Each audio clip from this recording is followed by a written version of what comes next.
Hello, everybody. So, this is my first YouTube video on my college experience.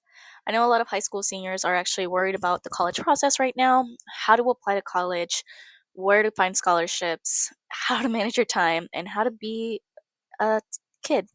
And so, I made these videos in order for people like me who didn't have anyone as a role model who had gone to college or anything of that manner so that they can see somebody actually being the best and being the best that they can be and actually see the process for themselves. I hope everyone is excited as I am, and I hope these videos are helpful to anybody who would like to use them. Thank you.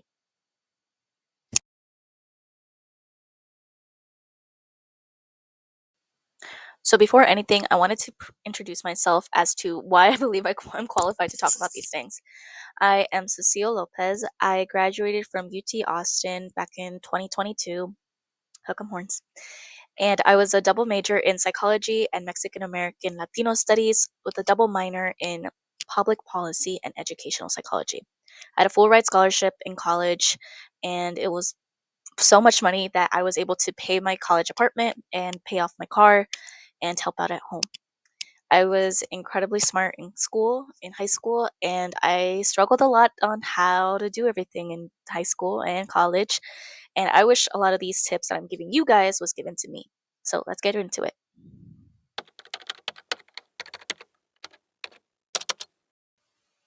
So, before anything, I just wanted to clarify that there are different ways of being successful. For some people, it may be just getting their associates, other people, it may be getting a bachelor's, going to law school, getting their master's in something, and going to doctoral school. For other people, it may be just getting a certificate or going to trade school or vocational school in order to basically reach their version of success. There's no one way to do a right thing.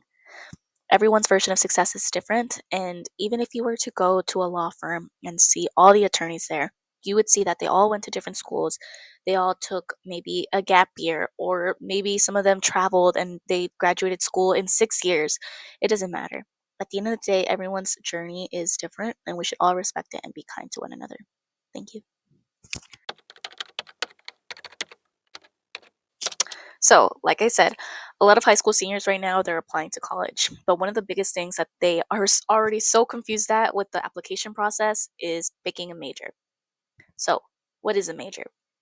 In my definition of a major is a special area of interest that someone chooses that contains all the most interesting classes for that person and they learn it to a degree of level of mastery. So, basically to say that they choose a lot of interesting classes and that they're at a basic like at a very advanced level of knowing that subject. And so with picking a major, it can be really hard since as 18 year olds, they haven't been exposed to all the things in the world, especially in K through 12 education, to know what a major is or what kind of things are there with those possibilities. So what I recommend for everybody, but specifically for juniors and seniors, is to get all the different types of majors in book form. So, business books, psychology books, sociology, ethnic studies, biology, physics, all sorts of stuff. And read about that the summer entering junior year and the summer entering senior year. You can also look at videos if that would help you, and especially if you're on a time crunch. So, look at those videos first. Once you pick out a few couple of topics that are of interest to you, then you can start talking about, what schools have these specific majors that I'm interested in. Although my main major was psychology, a lot of schools offer psychology. However, they don't look the same in every school. Some schools only offer forensic psychology, which is the psychology for a courtroom, for attorneys, for evaluating the cause of death, stuff like that.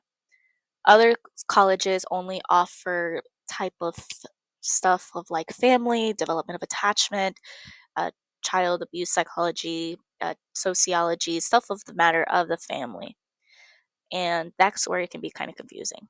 However, what I did was go to every college website and print out all the available classes for that major. I printed out for 5 different schools.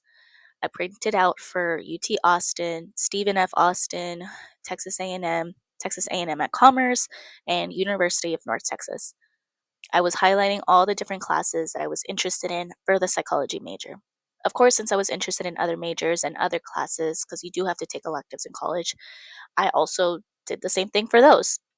Because when you apply for college, you pick major number one, backup major number two, backup major number three. And so basically, that's what I did. I had offered myself and dedicated myself to give myself that opportunity. I was highlighting all the classes that I was interested in at that school because it was like forensic psychology, development of attachment, the psychology of sociology, social psychology, and so much more. And it was just obviously very, very fascinating to me that I was incredibly dedicated. So, with that being said, I had highlighted all the classes for every school, and I basically wrote at the bottom which one had the most. The school that had the most for that major was the school I chose, which was UT. Since the other majors I was interested in was women's and gender studies, sociology, history, and education, I had also highlighted and picked those too. At the end of the day, UT had won my heart as they had the majority of the classes that I wanted to take. And that could be something that really, really helps you in comparing what major is best for you. So, writing the college application, and particularly tying it with your major. So I wrote it in four parts. I wrote it as the major I'm choosing, the classes they're offered that I'm interested in. Then I wrote how I believe this major is a benefit to other people. And then I wrote the plans that I have for my future. And the fourth paragraph was how my major and my future tie in together. Specifically, I wanted to be an attorney when I was 17. So I had written about psychology, specifically forensic psychology, the development of attachment, the psychology of race and racism, the psychology of women, and the psychology of social psychology, all sorts of stuff. I chose and wrote those because I was like, I believe these are the most beneficial in the courtroom. A community that is usually underrepresented and unfortunately still fighting the patriarchy and race and racism, institutionalized racism, and so on, has struggled so much in getting fully represented in court. At the time, I wanted to be an immigration attorney, a criminal defense attorney, and a family law attorney. So that's what it was about. And thankfully, I had easily tied it in together with my dedication to the community. I volunteered a lot. I had endless amounts of volunteer hours, lots of dedication to the community in those ways. And specifically with my major, I was like, oh, I believe that these communities, since they are so underrepresented, deserve an attorney that fully understands them and can persuade the court by appealing to them on an emotional, personal level, being a human. And thankfully, I got accepted with my essays to all of the schools that I applied to, but that's how I would write it. Make sure that your essay stands out in that way. Nobody wants to hear that, you know, your major of biology is what you need in order to get a doctoral to then be a research professor. I know you have big dreams for yourself, but first we have to check goal one. The goal that you're most invested in is bachelor's. So make sure to write your essay and have somebody to read over it. I've regret so many times that I didn't have people read over my stuff because I was so anxious and shy and really scared of criticism. But how are you going to grow if you don't take accountability and if you don't have anybody to basically not poke holes, but to see your blind spots and help you out? You have to be acceptable to advice.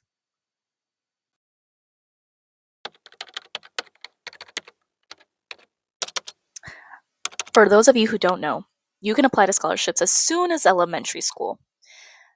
As soon as you literally are like in fourth or fifth grade. Unfortunately, I did not know.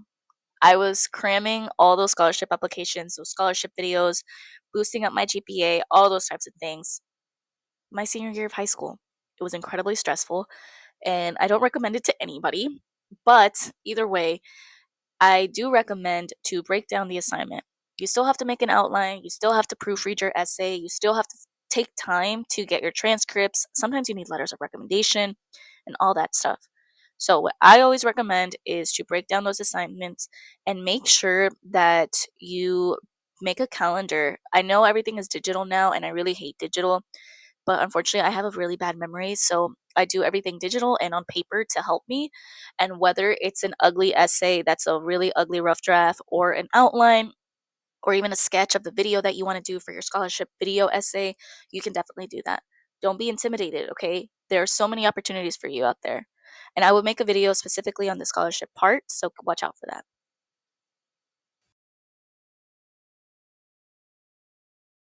The most important thing that you have to acknowledge when you're a senior in high school is that you are under a lot of stress and pressure.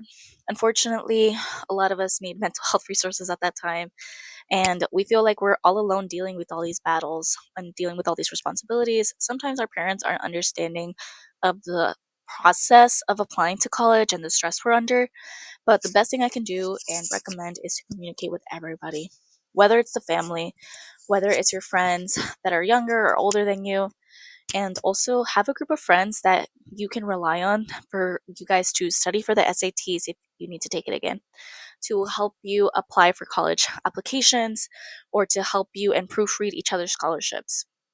There's no such thing as too much help in that matter, because it's a really, really difficult process.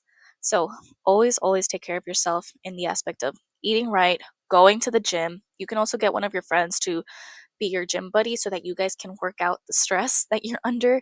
But that's mostly what I recommend. And make sure to reach out to resources that can help you with these college scholarships, these college applications, whether it's a teacher, a different program in the school, an outside program that helps with students that way, and all sorts of stuff. So that is all that I have for you guys, and I appreciate you so much for watching my video.